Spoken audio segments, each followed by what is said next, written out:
Lucky Boys Podcast. I think that people were scared. Asians are generally looked at as more of the submissive race, right? Right, that's what I hear a lot of people say, oh, Asians are weak, that's why they're being attacked. Excuse me, you're attacking elderly people and women and children.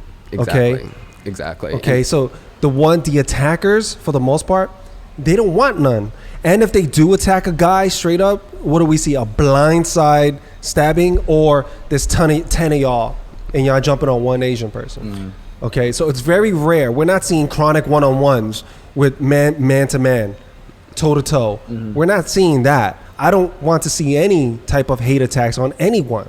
But what I am saying is that to say that an entire race of people are weak because, number one, we show empathy, because we're not known to be violent towards other people and each other. People want to build their own story to add on to the language of hate. Asians are weak. They want to get us angry so that we strike back and hate them back so they can get more powerful or more group to see, look at the Asians. They hate us too. And they want to build on that narrative. They feed on the hate. And I'm not going to give it to them. I really want to add on to that because, I find myself scrolling through so many Instagram comments of just saying, hey, look, this is what they did to black people in China. Hey, there's this one instance where Asians were racist. And it's like, when we're focused on incidents like that, you're so clouded. You don't see all of the progress that the two cultures are making together. You're just feeding more negativity into that entire bubble. And even go back to the initiative we have here, we realize that a lot of our volunteers, they're not Asian. They're white, they're black. They come out and they support us. Very diverse group of people. It is. That gave me goosebumps, really? Yeah, it's fantastic. And when you hear Protect Chinatown right on the surface, you think all Chinese people walking around, with even me. Yeah. I did not know that till you just told me that. I thought it's a bunch of people in the Asian communities that it was just a bunch of people in the Asian community that are Asian in Chinatown to protect Chinatown. But looking at this picture that you just showed me, when our story's out there, people volunteer from all parts of New York City. It's not just everyone from Chinatown, Lower East Side, or Soho. It's people from all over the place come by to lend aid to the cause. Damn, but you guys get a whole bunch of good-looking people? God damn. And require me a bitch or some shit? We're not choosing. Gosh. We're not choosing. Well, they got to give a headshot to be in Protect Chinatown? Jeez, you guys got some good-looking people in here. That's mostly Kevin doing the work. He's filtering out doing the heavy lifting. People. But the most amazing thing that I'm seeing is, all groups, not just Protect Chinatown. You have city walks and all these many groups that are they're all diverse. The person who started city groups, city walks, Guardian Angels, Safe Walks. Safe Walks. Yeah. Safe Walks. And they have a Chinatown. You have a Chinatown chapter. Of very diverse people, and it started by a black dude. And you know what? I whenever we see the group out there, it's not competition. It's that when we see them out there, it's like we appreciate this kind of support and love. Yeah. If we're beautiful. all out there doing this, it's we see them. It's thumbs up to you, man. Really, it's. Yeah. There's no competition or we're doing better than them or whatever. We all try to include everyone because that's the community. The community is everyone. You can't exclude anyone out of the community. You would not believe some of the messages that we received and that I received, even from some people that have my number, and it was just like, Will, you gotta get at them. You gotta do this. Do it. I'm like, well, I'm supposed to so that. And they're like, yo, Will, you guys will get big if you do it like this. I was like, what, be racist? Show an anti-whatever stance to... Yeah. I'm just anti-racism. That's period. Where it's coming from, I see it. But to take that and extrapolate that and then put it on a whole race of people, it's extremely idiotic. And that just makes up a small fraction. So you're telling me that even 2% of that population decides to act like assholes, and we got 2% of probably Asians that act like assholes 100%. As well. Yeah. And we're gonna so when other people are saying, oh, Asians are X amount, and we're like, wait, how frustrated does that make us? So we have that mental awareness. I know Asians across the world do.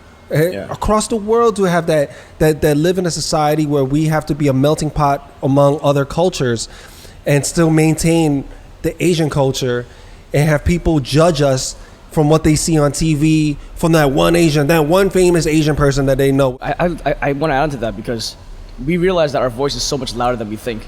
You know, and a lot of times, you know, everyone's voice is loud, and what you say really does resonate with what happens in society.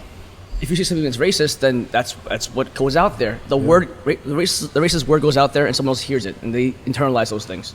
If you put out positive words, put out positive messages, and your voice is always the loudest when you're passionate about it. That's what you hear. Respect our elders, our women. We look out for our village.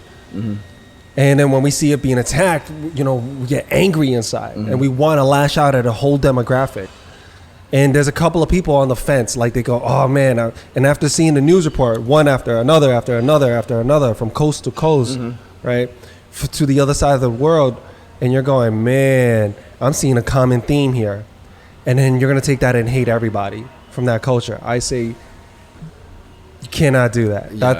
That's not the way, and that's highly incorrect. I have a lot of friends that are Hispanic, black, white, and they are some of the greatest people I know. Very giving, sharing. And if something was to go down, if any of those attacks happened, and any of my friends, my white friends, my black friends, my Hispanic friends, Italians, if any of those guys saw that going on, they would be the first one to jump in. They're the first one about that action. Every time something happens, I get a text and they go, "Will, I wish they did that to me. I wish I was there. I would have slapped the shit out of that person. I would have buried that person." The model minority myth, like we know that that's not true.